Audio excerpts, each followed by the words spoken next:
got to be feeling pretty good because the world tour, it's on sale now. How are you feeling about all that? It's good. It's good. I honestly was a little scared at the beginning because we have very few music out, but I see a lot of people are trusting me, so it feels good. Yeah. What do you do on days like today where that is coming out? Are you like checking the numbers? Are you just seeing the No, reaction online or no. you just stay away?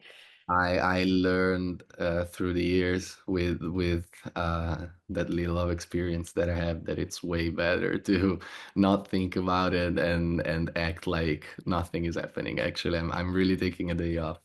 Oh, that's nice. That's awesome. Well, thanks for taking the time to talk to us. Of course. Also relaxing. I do love to see that you are venturing out and going solo. Am obsessed with the music that you've come out with so far, so I can see why the tickets are selling as quickly as they are. Did you always envision yourself being solo when you were in school, when you were singing growing up? Did you envision yourself more solo than in a group, or did you have any thoughts towards that? When I was a kid, I wasn't making many questions. I was just picturing myself being a musician. And so then if it was solo in a band, as a backing vocalist was not very important for me. The very important thing was to pursue my dream of being a musician. But then of course we created a band and it was beautiful and we had such a beautiful 10 years and but at the same time there was always a part of me that of course everything that came from the group it's through like it's the result of a compromise, so there was always a part of me that wanted to put out things without any compromise and only coming from my head.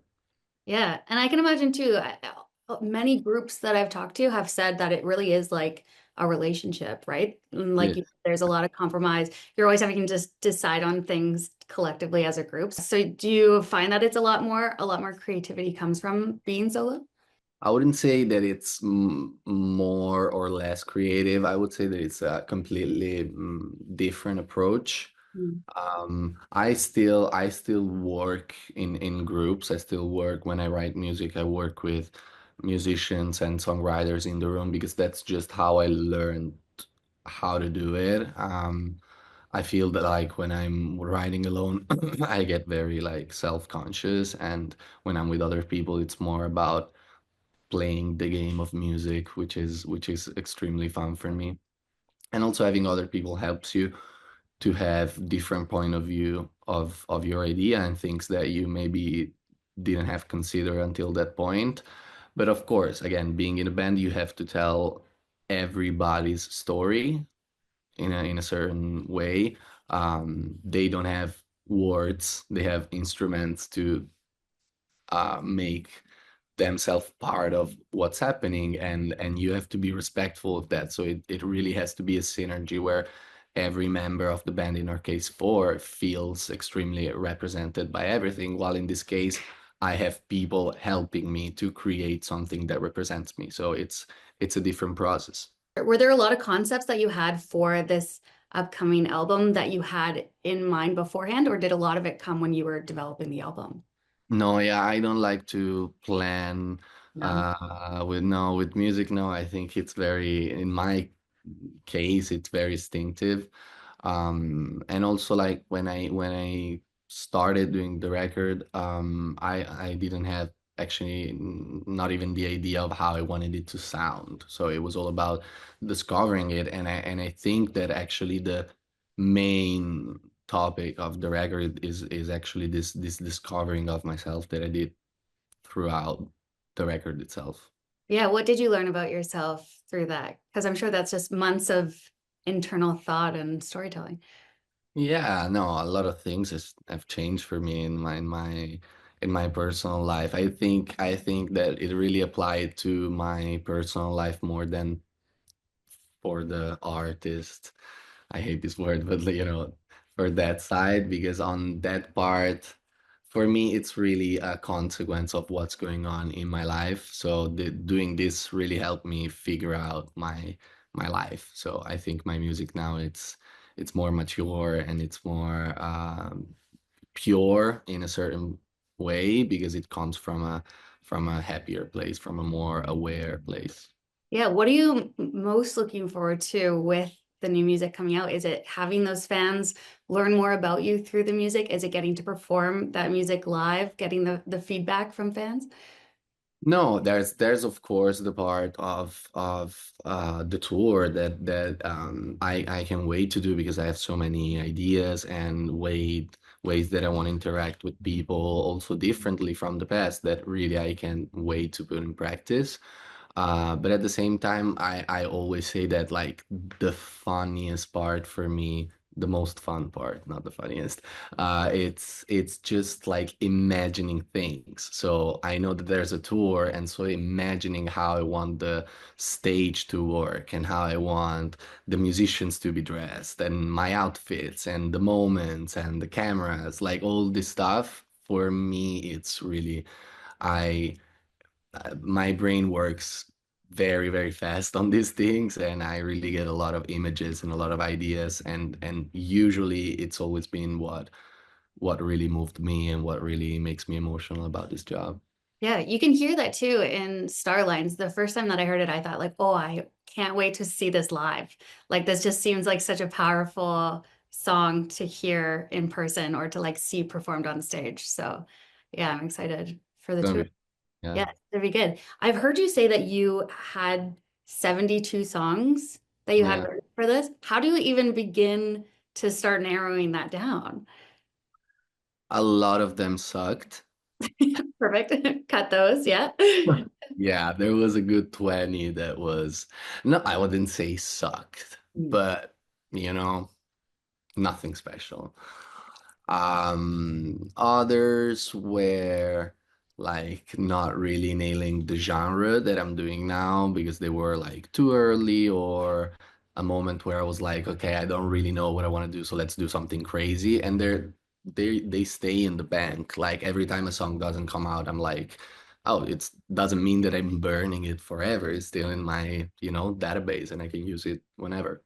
I can give it to other artists. Like I can do so many things with that. So at the end, I had to pick between like 35, 40, and that was painful. That was very painful. But I don't know, like listening to it over and over, there's the ones that I'm more, I would say there's a 20 that I'm really, really, really happy about, and somehow we're gonna make them fit. Yeah. Do you put a lot of thought into the then when you're narrowing that down, like how they fit compared to one another or the order that the songs go in? The order, yes, but it comes last. Like Oh, once I have the songs, the order is important. I don't think about the record as a record. I think more about as a playlist. So I don't even really care that like sound-wise they have to sound the same. Like if I'm singing it, so that's what makes it enough similar to each other to be in the same project. And I wrote that, so it's two big points. But no, it really has to feel like with this song, I showed all the sides that I feel like showing right now. And then if there's this other song that it's a new thing, like this is not gonna be my last record. It's not gonna be the last time I do music. So I'm gonna have endless chances to put it out. yeah, that's a nice thought too, to like because you have done so much, but you still have your whole future ahead of you when it comes to music. Do you see yourself doing music for the rest of your life? Hard question. I don't see myself touring for the rest of my life No. because it's extremely demanding. I don't see myself doing like full promo, full everything for the rest of my life. I see myself working with music for the rest of my life for sure. Yeah. Yeah, you're not going to be like Mick Jagger on stage, like 80 years old. I don't have the physique. I'm No. honest. I don't know how anyone would. That is absolutely insane. Speaking of physical challenges, though, you dancing in the music video for Born with a Broken Heart is so incredible. What made you want to do that? The song felt like that, and when I was I wouldn't say when I was like searching for, but when I was trying to understand what the visuals were gonna be for the record, I fell in love with like musical theater and in general all this like musical vibe um type of aesthetic. Um and so I just felt really like drawn to it, and I wanted to give it a try because it really felt, even if I never did it before, it felt very natural in my body. And so we did very intense dance lessons and then very intense editing to make it look good enough. Nice. I love that. Are there any other new things that you would want to challenge yourself with, like learning how to dance for a video or doing any other artistic things that you haven't done before? Learning how to dance, it's a big one. I would like to direct a video clip. Um, I designed clothes this year, so I'm taking a lot of uh checks out of the list. Nice. That's sweet. I love that. I'm also obsessed with you and Dove. I think you guys are the world's hottest couple, which I'm sure that you hear all the time. Did you ever go back and watch any of Dove's like older shows, like Liv and Maddie or Of Descendants or course, anything? Did you? Yeah. of course. Like, I'm a big Descendants fan. nice. Had you seen any of it beforehand or did you watch it after?